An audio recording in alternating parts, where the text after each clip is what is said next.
राधे राधे सभी को। गीता का दूसरा श्लोक।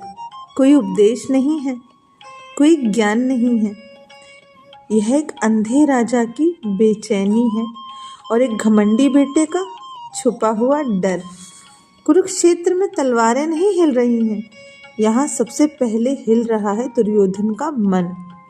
आज हम गीता का वह श्लोक पढ़ेंगे जो बताता है इंसान बाहर से चाहे जितना मजबूत दिखे, अंदर से वो सबसे पहले टूट ही जाता है। क्या है श्लोक? धृतराष्ट्र उवाच दृष्ट्वा तु पांडवः निकं व्युद्धं दुर्योधनः ताडा आचार्यम् उपासनागम्यः राजा वचनम् अब्रवीतः।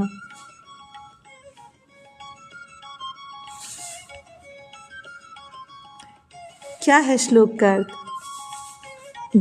धृतराष्ट्र बोले, पांडवों की सेना को सजी हुई देखकर दुर्योधन अपने गुरु द्रोणाचार्य के पास गया और बात करने लगा। पर यह सिर्फ एक सीन नहीं था, यह एक दिल का हाल बयां कर रहा था।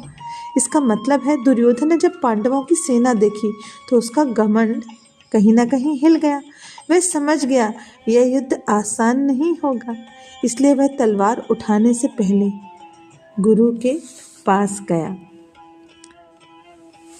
मतलब उसकी पहली लड़ाई पांडव से नहीं, अपने अंततः से थी, अपने अंतर्मन से थी। दुर्योधन बाहर से बोलता है, मन सबसे बड़ा, मैं सबसे बड़ा हूँ, यह राज्य मेरा है, पांडव मेरे सामने भला क्या है। पर श्लोक कहता है पांडवों की सेना देखकर वह तुरंत किसके पास गया। यह क्या दिखाता है? जो सच में निडर होता है उसे सहारे की ज़रूरत नहीं होती, उसे किसी से निश्चितता पाने की ज़रूरत नहीं होती। वो जो अंदर से डरता है वह किसी न किसी के पास ज़रूर जाता है। दुर्योधन का गुरु के पास जाना यह दिखाता है उसका आत्मविश्वास पूर्ण नहीं था। वह अपनी ताकत पर नहीं, दूसरों के कंधों पर खड़ा था। हम भी ऐसे ही तो हैं। जब हमको कोई टैलेंट दिखता है, जब कोई हमसे आगे निकलता है, हम बोलते हैं मैं जेलस नहीं हूँ, बस एडवाइस लेने जा रहा हूँ। पर अंदर से आवाज़ होती है शायद मैं कम पढ़ रहा हूँ या मैं भी इसके बराबर हो जाता, ये मुझसे आगे कैसे निकल गया, आखिर मुझे ऐसा क्या करना चाहिए था। वो बोल नहीं रहा था, वो डर रहा था।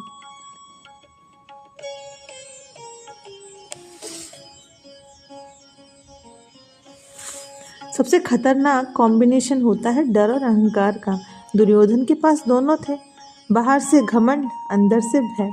और जब ये दोनों मिल जाते हैं तो इंसान गलत फैसला ही करता है, क्योंकि उसके सोचने समझने की शक्ति इनके पीछे कहीं ना कहीं छिप कर रह जाती है।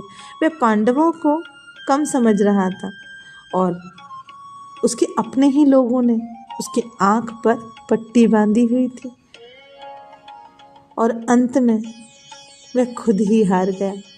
गीता का दूसरा श्लोक बताता है हार तलवार से नहीं होती, हार तो मन से होती है। वो तो आपने सुना ही होगा, मन के हारे हार है, मन के जीते जीत। आज हर इंसान के सामने कोई ना कोई पांडव खड़ा है। कोई ज़्यादा टैलेंटेड है, कोई ज़्यादा मेहनती है, कोई ज़्यादा सक्सेसफुल है, लेकिन आपको अंदर से जीतना होगा। पर हम रिएक्ट कैसे करते हैं ऐसी सिचुएशंस में? या तो हम खुद को सुधार लेते हैं या फिर हम किसी को पीछे छिप जाते हैं, कोई ना कोई बहाना ढूंढ लेते हैं। जैसे अगर आप कोई कार्य पूरा नहीं कर पा रहे हैं तो आप उसमें 10 गलतियां निकाल कर छोड़ देंगे। इंटरनेट कनेक्शन नहीं था, डाटा सही से नहीं डला, स्प्रेडशीट खराब हो गई थी, वगैरह वगैरह।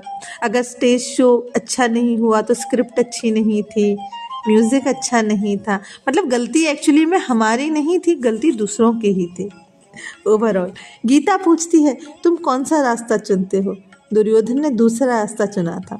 उसने खुद को स्ट्रांग बनाने की कोशिश नहीं की, उसने सबके पीछे छुपना सही समझा। जब आप किसी के पास जाते हो, क्या आप सीखने जाते हो या अपना डर को छुपाने जाते हो? क्या आपका कॉन्फिडेंस आपका अपना है या किसी और के नाम पर टिका हुआ है? अगर कल वह सपोर्ट चला गया तो क्या आप उसके बिना रह पाओगे? इसलिए सेल्फ सफिशिएंट बनिए, सेल्फ इंडिपेंडेंट बनिए, अपने डर को निकाल भगाइए, अपने ऊपर काम कीजिए, अपनी क्वालिटीज़ को पॉलिश कीजिए, अपनी स्किल्स सीखिए। आपको कोई नहीं हरा सकता। गीता का दूसरा श्लोक सेना की कहानी नहीं है, ये तो मन की कहानी है। गीता आपको आपके जीवन के बारे में ही तो सिखाती है। लड़ाई सबसे पहले बाहर से नहीं होती, आपके अंतर्मन से होती है। जो अपने डर से जीत जाता है वह दुनिया जीत लेता है, और जो अपने डर के पीछे छिप जाता है वह तो पहले ही हार जाता है। भला दुनिया कैसे जीतेगा? इसी के साथ मैं वही कहूँगी जो मैं हमेशा कहती हूँ, राधे राधे बोल, हरि हरि बोल, कृष्ण कृष्ण बोल या नारायण नारायण बोल, पर नाम जप ज़रूर कर। नाम जप बहुत ज़रूरी है। मैं श्वेता सिंह अब आपसे विदा लेती हूँ, फिर आऊँगी आपके समक्ष गीता का अध्याय 1 और तीसरा श्लोक लेकर। राधे राधे।